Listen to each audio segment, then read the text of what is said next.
Nama Bapa, Anak dan Roh Kudus. Amin. Hari ini Padi akan nak kongsi dari bacaan Injil untuk hari ini. Markus 6 ayat 1 hingga 6. Padi menggalakkan kamu untuk baca. Ambil Alkitab dan baca. Sebelum Padi kongsi dari Injil untuk hari ini dari Markus, Padi nak kongsi sesuatu yang telah berlaku dalam pelayanan Padi. Ini satu yang telah berlaku 25 tahun yang lalu. Tapi Padi belum lupa lah. Padi telah dijemput untuk kongsi firman Tuhan di satu tempat. Itu bukan gereja. Itu ada beberapa jemaah dari beberapa gereja berkumpul setiap minggu sekali untuk berdoa dan untuk dengar firman Tuhan. Biasa mereka akan jemputlah pengkhotbah dari gereja yang lain ataupun dari luar negara. Dan saya pun terima, saya pun telah pergi. Tak ramai lah, saya ingat dekat 20 orang yang telah berkumpul. Dan sebelum hari dijemput untuk kongsi firman Tuhan, mereka telah jemput seorang untuk memberi kesaksian. Itu orang yang telah pergi untuk depan untuk memberi kesaksian, seorang jemaah dari gereja Anglican. Dan dia pergi dan dia kata, saya telah lahir dalam kepada ibu bapa yang memang kuat dalam gereja Anglican. Saya telah dibasuh kepala di gereja Anglican. Saya telah dikonfirm di gereja Anglican. Saya telah kahwin di gereja Anglican. Tapi saya langsung tak baca firman Tuhan. Hanya selepas saya ikut kumpulan ini, baru saya telah membaca firman Tuhan. Bila dia cakap macam itu, saya pun rasa sedih. Kau seorang Anglican, di sini ada jemaah dari gereja yang lain. Dan saya seorang padi Anglican. Wah, kamu boleh pergi depan dan boleh macam menghina gereja Anglican. Macam itulah saya rasa macam itu. Dan selepas itu saya kata saya mau jumpa dia. Uncle, jangan marah. Saya nak tanya satu. Kata, bolehlah padri. Dia kata bolehlah. Dan saya kata, Uncle, bila kamu memberi kesaksian, kamu kata, sebelum kamu ikut kumpulan ini, kamu langsung tak baca firman Tuhan. Macam mana, Uncle? Betul lah, Pastor. Selepas saya ikut di tempat ini, kumpulan ini, baru saya telah membaca firman Tuhan. Uncle, mesti ada pastor-pastor yang melayani di gereja kamu telah mengajar, menggalakkan, mencabar kamu untuk baca firman Tuhan. Mesti. Dia tak berani jawab lah. Mungkin untuk dia, ini pastor saya sajalah. Biar dia cakap apa dia nak cakap lah. Ya, ada jemaah macam tu. Mereka akan datang ke gereja bila pastor kongsi firman Tuhan, macam mereka tak ambil berat lah. Dia cakap apa dia nak cakap lah. Tapi ada yang akan ikut apa yang sedang dikongsi. Tapi bila kita jemput seorang penginjil atau pastor dari gereja yang lain atau dari luar negara, mereka akan duduk, mereka akan dengar. Ada seorang pastor dia kongsi dengan saya, dia kata, Pastor, Artikan, saya pun tak tahu apa nak cakap tentang jemaah saya lah, Pastor. Apa masalah? Hayo, Pastor, 10 tahun saya sudah mengajar mereka. Saya telah menggalakkan mereka.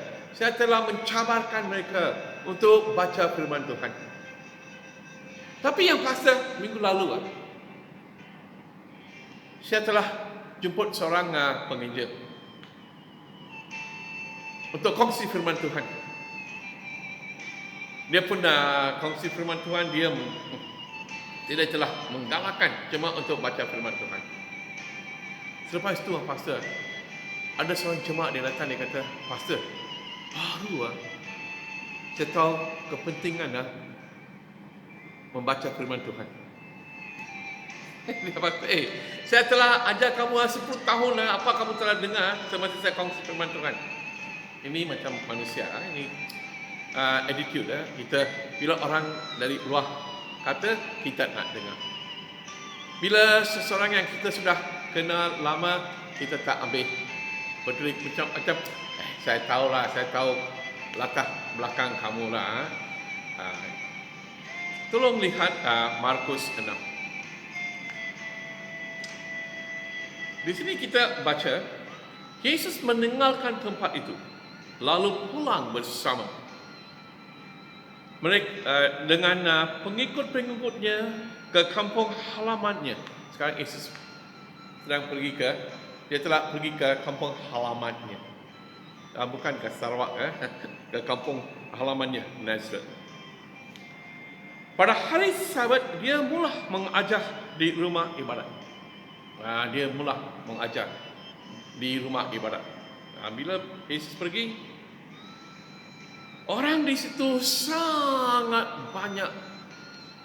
Bila mereka dengar, wah, Yesus telah datang dan Yesus sedang mengajar di rumah ibadat, ramai orang telah berkumpul di rumah ibadat. Mereka telah dengar mukjizat yang Yesus telah buat.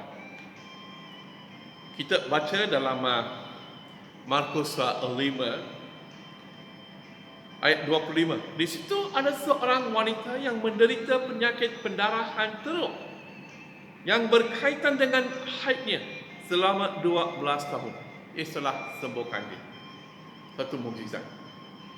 Dan kita baca, anak Jairus sudah mendengar Yesus telah membangkit dia. Wah, 2 mukjizat yang biasa.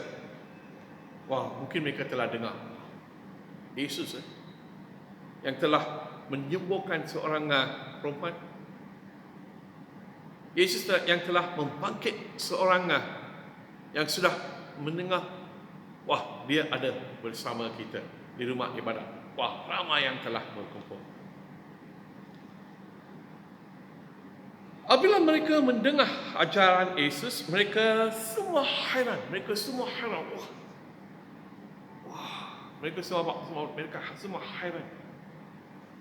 Itu hairan tak bersama dengan percaya. Mereka semua hairan bila Yesus telah menyembuh wanita yang menderita 12 tahun. Ada yang ramai yang telah mengikut Yesus. Mungkin mereka semua pun hairan. Wah, Yesus telah menyembuh dia. Mungkin ada yang ramai telah mendengar apa yang Yesus telah buat untuk keluarga Jairus.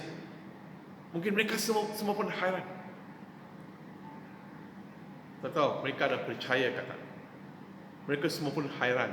Kadang-kadang kita datang ke gereja, kadang-kadang kita dengar, bila kita dengar firman Tuhan, kita, wah, itu pastor bila dia kongsi firman Tuhan ada wah, orang yang tidur pun akan bangun. Dia akan lompat sana, lompat sini. Wow, mereka semua hairan. Wah, cara dia kongsi firman Tuhan. Kadang-kadang mereka akan kongsi apa yang mereka telah mukjizat yang Tuhan telah buat dalam pelayanan mereka. Wow, haleluya. Mereka semua hairan. Tapi adakah mereka percaya? Itu cerita yang lain. Tengok. Mereka tanya, dari manakah dia memperoleh semuanya ini?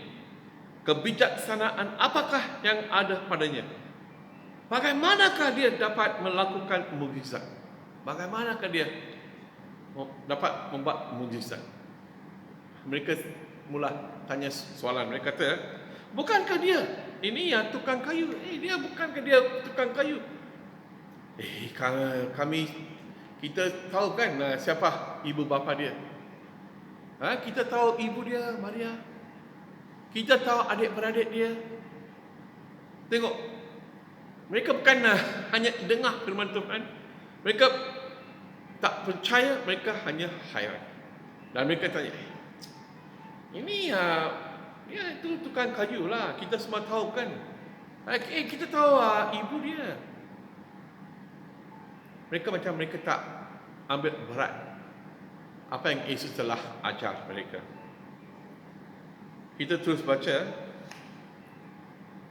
Oleh itu mereka tidak mau menerimanya. Mereka tak nak menerima dia. Tengok, walaupun mereka hairan, walaupun mereka telah dengar mukjizat yang Yesus telah membuat, dan cara Yesus mengajar mereka, mereka tak nak menerima dia. Ini adalah satu masalah yang Yesus kata di sini. Yesus berkata kepada mereka, seorang nabi dihormati di mana-mana tempat kecuali di kampung halamannya dan antara sanak saudaranya serta keluarganya sendiri. Ini yang sedih. Yesus kata, seorang nabi dihormati di mana-mana tempat kecuali di kampung halamannya. Di mana-mana tempat kecuali di kampung halamannya. Sebab mereka tak nak menerima dia, mereka tak nak menerima ajaran dia. Dan sebab mereka tak menerima dia, kita baca, dia tidak dapat melakukan satu mukjizat pun di situ. Dia hanya menyembuhkan beberapa orang sakit dengan meletakkan tangannya pada mereka. Sebab mereka tak menerima, Yesus tak dapat membuat banyak mukjizat di kampung halamannya. Sebab Yesus yang telah ada bersama mereka. Pada hari itu, kalau mereka telah mendengar dan mereka telah menerima Yesus, mungkin mereka semua telah menerima berkat. Mungkin kehidupan mereka pun akan diubah sebab ajaran Yesus. Tapi sebab mereka tak menerima Yesus, sebab mereka tak menerima ajaran dia, mereka tak dapat berkat yang Yesus telah bawa ke kampung halamannya. Sama seperti itu dalam kehidupan kita. Bila kita datang ke gereja, kita mesti datang. Kita kata, saya sedang pergi ke gereja, saya nak mendengar firman Tuhan. Tak kisah siapa yang kongsi firman Tuhan. Dalam gereja kita bukan saja padi yang kongsi firman Tuhan, ada beberapa pemimpin, lay leader yang kongsi firman Tuhan. Kita mesti mau kata, Tuhan, saya pergi ke gereja, saya nak dengar suara kamu. Tak kisah siapa yang kongsi firman Tuhan. Saya mau dengar sesuatu daripada Tuhan hari ini untuk kehidupan saya. Kalau kita datang dengan hati yang terbuka, dengan hati yang nak menerima sesuatu daripada Tuhan, dalam setiap kebaktian Tuhan akan memberkati kita. Kita akan menerima sesuatu daripada Tuhan. Tapi kalau kita datang ke gereja, pergi sajalah, ini padri sajalah, ini pemimpin kita sajalah yang kongsi firman Tuhan. Macam itu kita akan rugi lah. Kita akan rugi ya. Kita tidak akan menerima berkat Tuhan dalam kebaktian. Itu yang dia kata di situ. Dia tidak dapat melakukan satu mukjizat pun di situ. mereka telah hilang satu berkat yang besar. Yesus yang telah ada bersama mereka, dan mereka telah hilang berkat yang Yesus telah bawa kepada mereka. Oleh itu Paria mengajar kamu, mengalahkan kamu. Bila kamu datang ke gereja, tak kisah ke gereja ke sel ke, kita mesti pergi dengan hati yang terbuka. Kata Tuhan, ajarlah saya nak dengar suara kamu. Saya datang ke gereja seperti seorang yang lapar, sebagai seorang yang lapar untuk firman Tuhan. Berilah saya amanah. Saya nak diberkati dalam kebaktian hari ini. Dan Tuhan mesti akan berkati kamu. Jangan pandang rendah. Jangan kata, ini padri kita saja, ini pemimpin kita saja. Bila kita pandang rendah orang yang kongsi firman Tuhan, kita tidak akan menerima apa yang Tuhan sedang cakap kepada kita. Oleh itu, bila seseorang kongsi firman Tuhan, dengar dengan hati yang terbuka. Kata Tuhan, sentuh dan berkatilah saya melalui firman kamu hari ini. Penduduk kampung halaman Yesus tidak menerima Yesus. Mereka telah menolak Yesus. Bila mereka menolak Yesus, mereka juga menolak berkat. Tapi kita di gereja St. Christopher dan di mana-mana gereja yang lain, cawangan kita menerima Yesus. Bila kita dengar firman Tuhan, kita rendahkan hati kita dan kata, saya akan ikut apa yang Tuhan Yesus mengajar saya melalui padri atau leader kami hari ini. Tuhan memberkati kamu. Dalam nama Bapa, Anak dan Roh Kudus. Amin.